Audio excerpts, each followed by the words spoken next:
years at Stoke Mandeville, and this award celebrates all that he, well, a little bit of all that he was, because he did an awful lot. But I think the thing that Paul excelled at and epitomised most was being an excellent researcher clinician, and this award, that's what this is about, is translating, bringing the two together and building on knowledge. And Rebecca Eaton, our award winner, is an Oxford doctoral trainee clinical psychologist. So the other part of Paul's job was to lead the Oxford doctoral clinical psychology training programme. So I know we would have been absolutely delighted today that she's a recipient of this and that she's breaking new ground in terms of looking at fatigue, appraisals and mood, and using the short form of the ADAPTs that he created with Rachel Bean. I've known Rebecca as an assistant psychologist, and she also has done this research with us. And I think she embodies everything that Paul stood for in terms of a researcher and a clinician. It's a great delight to award her this presentation today. Thank you.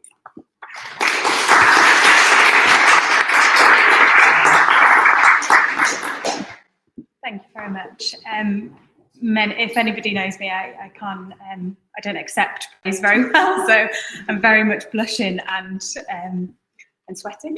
But thank you very much. It's a real honour to accept that award, and thank you for being here today. I understand that we're running a little bit over time, so there may be some parts which I might whistle-stop tour through, just to get to the bits towards the end. So please do bear with me if I go a little bit quick.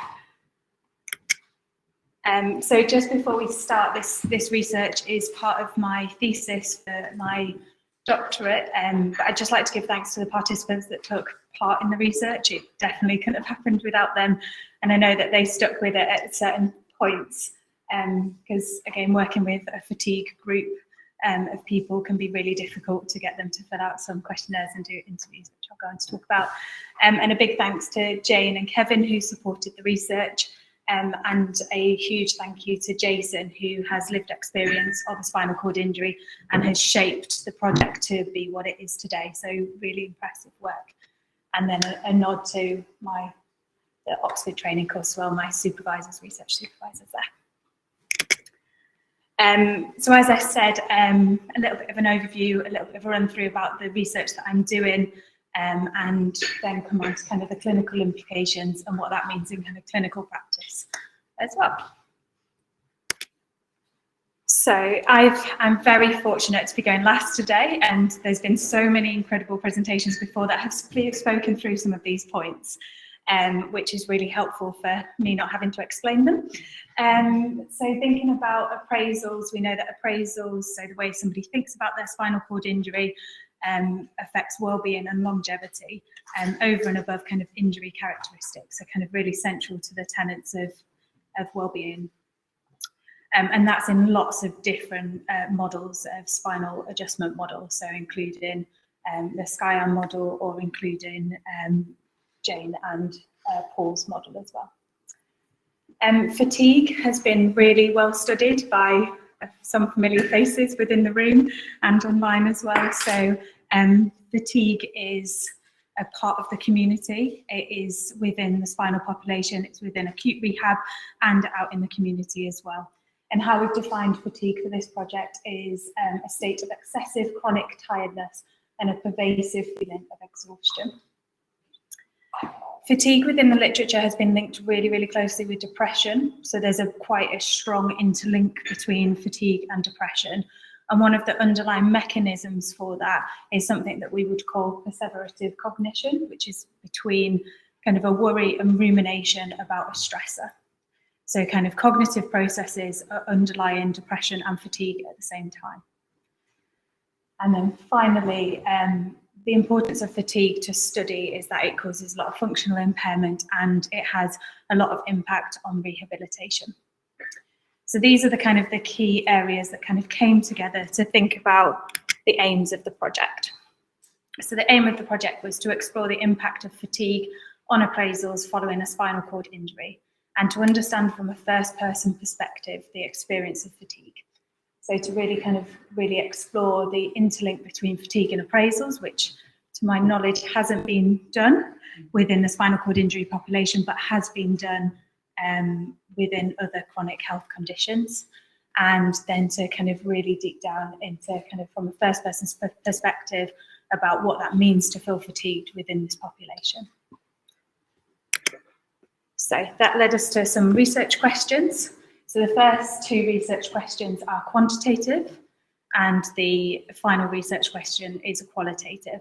So within our first research question, it was, do individuals with high fatigue, which is defined above the clinical threshold on the Iowa fatigue scale of above 30, have different cognitive appraisals compared with individuals below clinical threshold? The second research question that we wanted to explore was thinking about that interlink between depression and appraisals and fatigue. So trying to explore that interaction and think about the variance and where that might be sitting within the literature.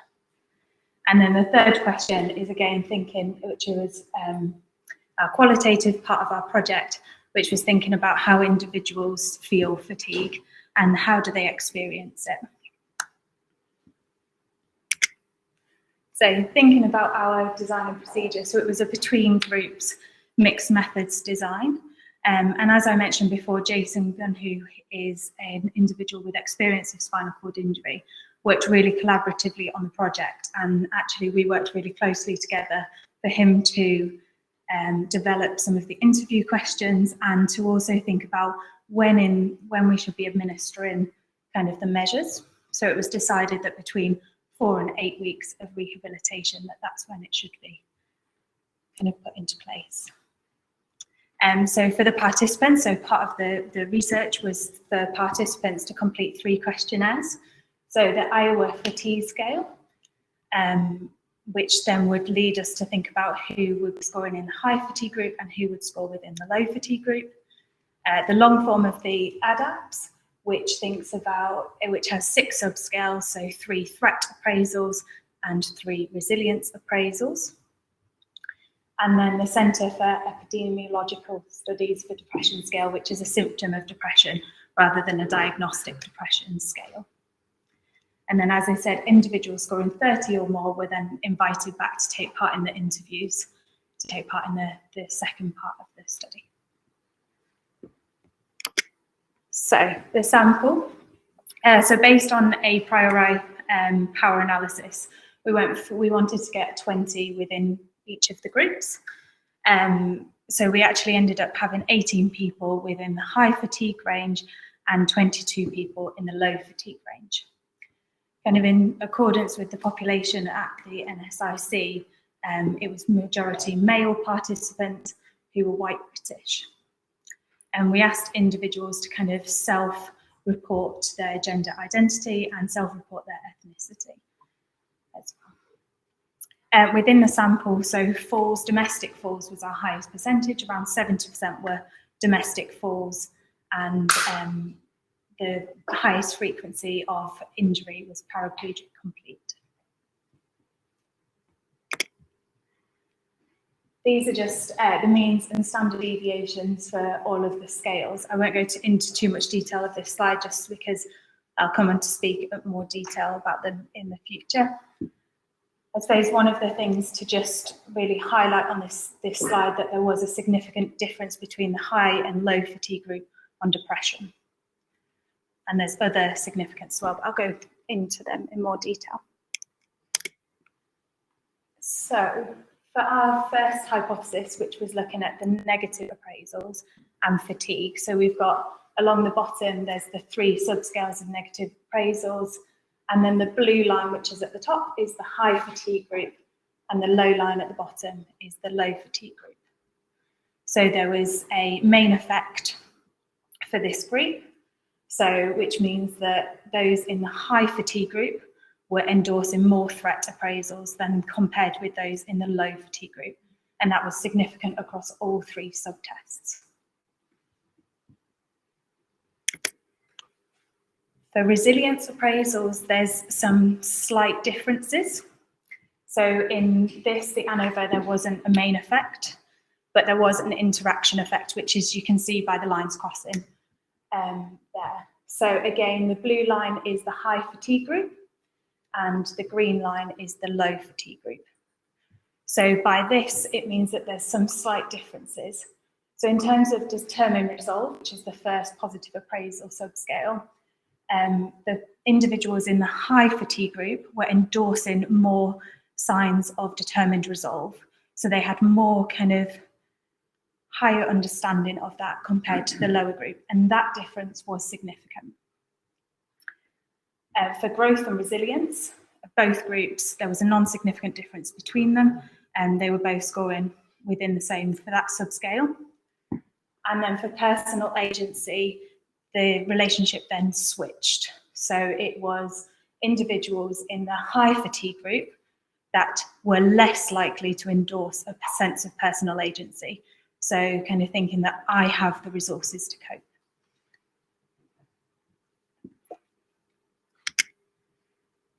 For our second hypothesis, we wanted to explore kind of the relationship between depression and, the variance between depression and appraisals. So using a hierarchical forced entry method, depression accounted for 29.9% of threat appraisals. So around 30% of threat appraisal was accounted for by depression.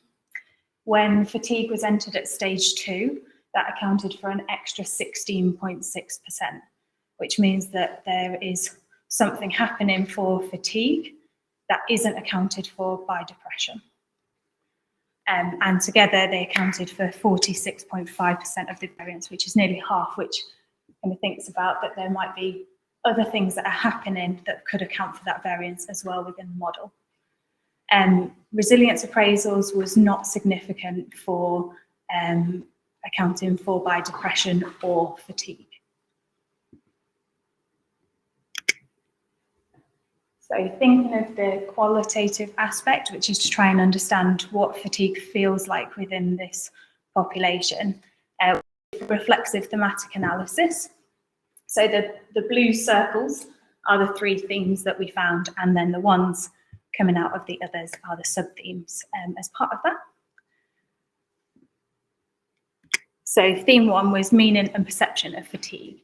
So without kind of talking or asking individuals what sense do you make of fatigue, we didn't ask that question. Individuals were offering their own idiosyncratic individual understanding of fatigue. And there's a couple of kind of quotes up there of thinking about defining their experiences of being tired all the time. I call it depression more than anything, and being knackered all the time. And then some individuals that can't actually quantify or qualify or specify a specific time when they felt fatigue. It was really varied in the participants that we got for the interviews. So I actually don't know whether I said this, so I'll backtrack a little bit.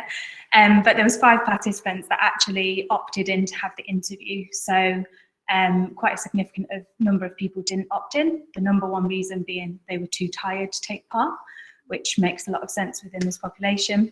And there was a big spread of injury characteristics from high-level injuries to low-level injuries as well, and a big range of ages. So back to kind of theme 1. So the individuals made a big distinction between mental and physical fatigue. That was very separate within kind of how they defined fatigue. So thinking about it affects your whole body, your whole mind, and your mental state, and muscle exhaustion rather than head exhaustion. So this idea that fatigue doesn't actually just affect the body, it's actually affecting the mind, it's affecting how we think, it's affecting how individuals kind of process what's happening around them, which again might be some of the differences that we're seeing in kind of cognitive appraisals as well. The second theme was that fatigue as interfering, and this was the impact on rehabilitation. Unsurprisingly, there was a lot of talk about kind of how fatigue impacts on somebody's engagement with rehabilitation. So thinking, actually, I can't do this today, I just want to give up, I don't want to be here. And kind of thinking about if they have to cancel something because of fatigue, then that just really bugs them, because that's stopping their progress and stopping the way that they engage with rehabilitation. The second kind of way that it interfered was interpersonal relationships. So often when individuals have visitors to come and see them, they're wanting to kind of spend that time, that quality time, because we know that's really helpful for well-being.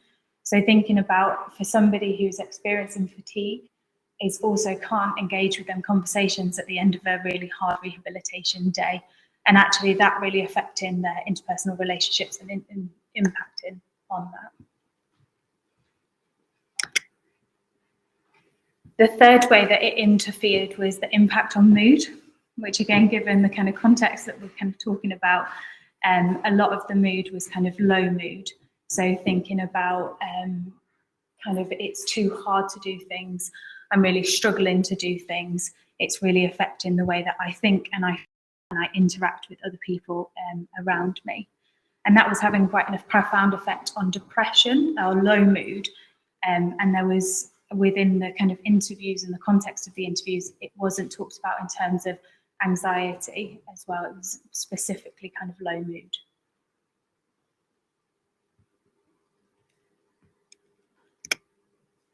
And the third theme, which was a surprising theme, I think, but one of my favourite themes, I have to be biased and say that, was that fatigue was embraced and accepted. That this was in terms of the individuals that were experiencing fatigue, they had come up with really adaptive internal and external strategies in order to cope with fatigue in terms of the engaging with rehabilitation. Often these internal and external kind of coping strategies were strategies that they'd used pre-spinal cord injury. So kind of watching a movie, sleeping all the time, going and having a second alone to kind of reset batteries, which was helpful metaphor. And some of the strategies that the individuals used, so one was avoidance, which is if I pretend it doesn't happen, I can just keep on going. And that for them was really, really helpful in order to try and make sure that they're feeling like they're accepting it and moving on. In terms of what that might happen on like long term, there might be some negative effects. And then finally, thrive. So this is an idea that it makes individuals more determined to reach their rehabilitation goals. It gives them a sense of purpose, it gives them a sense of reason to keep on fighting and keep on going for that, even when they might not feel that they're able to. It gives them an increased sense of control in terms of it's my responsibility to remember I have to do this, nobody else will do this for me. And then I'll finish on a kind of a quote, which is, I guess feelings of fatigue actually helps me quite a bit. It does kind of give me some hyper awareness. Fatigue is kind of like an alarm bell in my head, and it's just tonight, it's nice knowing that they can still cooperate. And that was a kind of an understanding that it's a brain-body connection. Feeling fatigue helps me to stay connected to my body because the signals are working. I know that I'm feeling connected. And I thought that was a really helpful way of thinking about how fatigue might be beneficial for individuals. So kind of overall, so fatigue negatively impacts on threat appraisals. So the increase of endorsement of threat appraisals in a high fatigue group is there. Experiencing higher fatigue is associated with an increased depression. They're interconnected and they share some of the same neural mechanisms. But further analysis revealed that fatigue is doing something additional to depression for appraisals, that there's something else happening within that mechanism, which isn't accounted for by depression. Individuals' experiences have shown that fatigue is interfering. It can have negative consequences on rehabilitation, interpersonal relationships, and quality of life. So there is a negative aspect to experiencing fatigue within this population.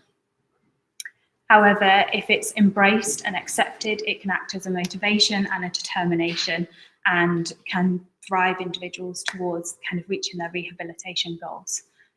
And that comes as a really kind of helpful way of thinking about positive determined resolve within this kind of subgroup of individuals. So I suppose a key message is sustaining a spinal cord injury doesn't in itself result in fatigue, which I think is sometimes the default which people might experience.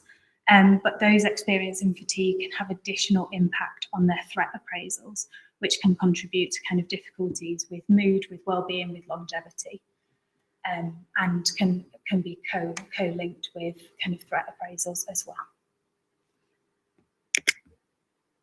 Thinking about kind of how to translate this into clinical practice, it could be possible to do routine screening for fatigue. If we're thinking about the kind of the mechanisms underneath that, and we're thinking about how when individuals might come through and they might routinely get screened for depression, that might offer a treatment plan for that individual. And that might be activity scheduling and cognitive behavioural therapy or increase in activities. But actually, if we think about somebody who might be feeling depressed plus fatigued, and fatigue acting in on that process, asking somebody to increase their activity schedule above what they might be doing in rehabilitation could actually result in a boom-bust kind of cycle. So they're increasing their fatigue and then they'll drop and they'll disengage. And then that's when that cycle starts to happen again. And that can have increased negative effect on kind of the interaction with staff, interaction with rehab, interaction with kind of longevity and well-being as well. The development of psychoeducation tools for impact of fatigue. A lot of the participants relied on previous strategies to cope with fatigue. Nobody kind of mentioned new strategies that they had following their fatigue. And some of that was, well, I just go to bed. I take myself off to bed and I'll go to sleep. I'll sit down and I'll watch a movie. But actually thinking about the impact of having a spinal cord injury on taking yourself off to bed for 10 hours is going to change how you might then be able to manage post-spinal cord injury, because that then increases the risk of pressure sores or kind of bed sores as well. So thinking about actually, is there a need to develop new strategies and to think about the education around, well, what fatigue is, what am I feeling, how can this be managed, and how might I be able to change that? One of the other things is thinking about staff's perceptions of fatigue within this group. Often they are labelled as lazy, uncooperative, don't want to work, because they're often seen as the people that don't turn up to physio on time, they don't engage with extra activities, they keep themselves to themselves, they stay in their bedrooms, or they push themselves incredibly hard and then kind of crash. So is it possible that kind of helping to educate staff members to spot signs of fatigue and what kind of management strategies they might be able to do to help as well? And also thinking about the development of, actually, these are individuals who have a lot of determination, but it's that they don't have the kind of resources to do that. So if we can increase the kind of the understanding about that as well. As with all projects, a lot of limitations within this. So the first one, self-reported appraisals. Are we getting a true reflection of how people feel? Is there a desirability characteristic? Are people kind of really understanding what might be asked of them? Generalizability as well. So thinking about how this might be translated outside of a small population. It was only 40 people, so how generalizable is this? One of the interesting limitations was that actually this project ran over COVID-19, and we didn't incorporate whether somebody had COVID-19 because we didn't actually know the effects of COVID-19 at that point. Now we know long COVID, we know about all the experiences around having the infection, what that means, may have been really helpful. Maybe we're getting a subgroup of people within the high fatigue group that had just had COVID. We don't actually know that, we can't quantify that, we have no understanding of that. Cultural differences. So everybody included in the study had a high level of English reading and speaking abilities, because all our measures are in English. That obviously excludes a lot of people within the unit that couldn't take part. And then are we discounting cultural adaptation, cultural differences that might be seen as well that we just can't account for? And also thinking about whether fatigue is actually a westernized kind of understanding, and actually do we know about other cultural differences of how that might be explored or explained within a non-westernized population? And it was a small sample that opted into the interview. Main reason, I'm too tired to take part, I'd rather not take part, which means that we might be missing a really key and vulnerable part of the population, which is a part of the population who are just too tired to take part in the interview as well. Future research, it would be really helpful to know the trajectories. We kind of understand trajectories of lots of other kind of psychosocial impacts. Fatigue would be really helpful to kind of think about fatigue and adjustment together. Thinking about cognitive fatigue, which was really present, so individuals split out mental and physical fatigue. So thinking about actually, is cognitive fatigue a really important aspect to start thinking about? In terms of specifically thinking about higher level injuries that might have to hold more things in mind, rely on their memory a lot more, rely on a lot more spatial functioning, and thinking about the neural mechanisms behind that. If somebody is feeling fatigued, what effect does that have on the way that they might process information? It possibly could be that cognitive interventions might help this group. So thinking about the fatigue literature in chronic fatigue, cognitive interventions may be really beneficial. And also kind of the perceptions of staff, friends and family. How are they understanding what's happening for this subgroup of people? Thank you very much. Any questions?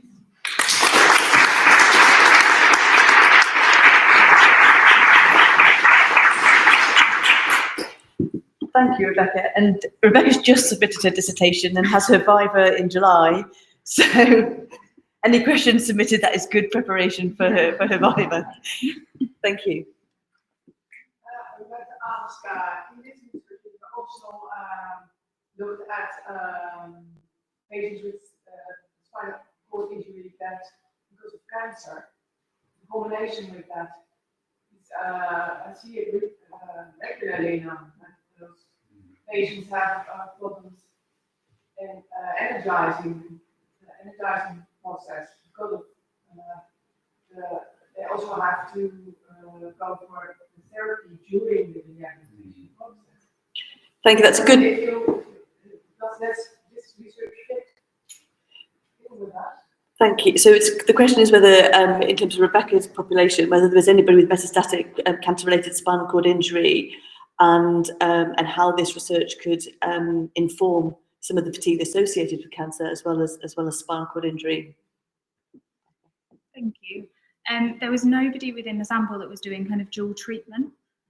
So there was nobody that was actively having cancer treatment, but there were individuals who were included in the study that had non-traumatic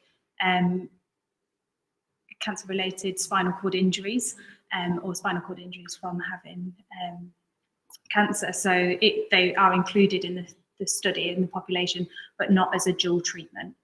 So I don't know whether that would answer that specific question on how to help them when they're going through that dual process, I'm afraid. What you mean is that the influence of cancer treatment is not the cancer treatment has no influence on those participants. Yes, so I wouldn't be able to answer that direct question. Nobody in my study was going through the process of both treatments.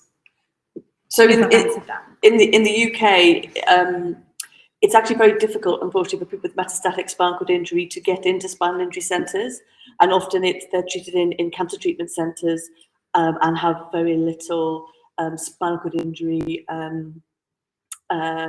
rehabilitation components due to our kind of commissioning base and things like that. So nobody in Rebecca's sample had ongoing cancer treatment as well as spinal cord injury. A few people post-cancer treatment will come through to spinal cord injury centres. Any other? Oh, two. Ema. Thanks for your presentation. I like this on the side of your presentation, the age profile. Yes. So obviously that's, we would find our older patients a lot of you should order into appointments and making order shouldn't be that in our programs more kind of their age and that we should order them. So a question about age profile in terms of Rebecca's participants and whether rehabilitation should be adapted for them. The platform people can't hear the questions. So sorry. Just thank you. Yeah, so our mean age within the study was in the 60s. So it was an older population, but is reflecting the population that's kind of seen within spinal cord injury rehab at the moment. Interestingly, within the qualitative aspect, there was an individual who was 18, and then there was an individual at 87, and they were sharing the same kind of understanding about fatigue, which was something that I didn't think would kind of come out of the research, but that spread seems across the age groups as well, in terms of how they might experience fatigue following a spinal cord injury. Did you come across survey data about the frequency of fatigue in the SCI population? Is there anything out there that's surveyed the population to say what the base rates are? There are. They aren't within the UK, but they are within, they are within, yeah, there is within acute populations and within community populations. Off the top of my head, I can't think of the figure for you, but I quarter, or is it like half, or? I think within 30 to 50% would be, It's high. yeah. Time would have an answer to that question. I have to recall we did a survey on it was about 60 to 70% of people complaining of fatigue. So Tyne in the audience said about 60 to 70% of people would have an experience of fatigue in terms of spinal cord injury population. Thank you. Oh, Marcel. Yeah, thank you. I agree that fatigue is very important and neglected topic. I was wondering, you measure fatigue, you measure the impact of fatigue on appraisals. Do we need a kind of mood appraisal, something similar like what we have with pain, where we measure pain cognitions? Do we need a mood cognition questionnaire? Are you aware of the existence of any such questionnaire? Good question. Or is the measure of mood that you do, does it already consist of how people experience fatigue, what fatigue means to them? So Marcel's asking whether we've captured everything that is represented here in terms of whether a mood cognition questionnaire is needed to supplement some of the understanding around mood. And I think yes, that would be really helpful. I think the fatigue measure that we use does separate cognition and does separate energy and motivation, but it doesn't ask about how individuals feel about their fatigue. So yeah, I think that would be really helpful development of a scale. No, it's a challenge for any one of us.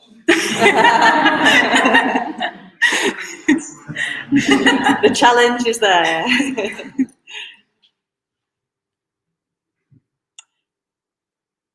There was a question in the QA, but I think it was probably related to the previous presentation, because it was asking about psychosocial resources. And I've WhatsApped Catherine and just to clarify that, but that hasn't come through. Anything else in the room? So, Rebecca, thank you. Well done.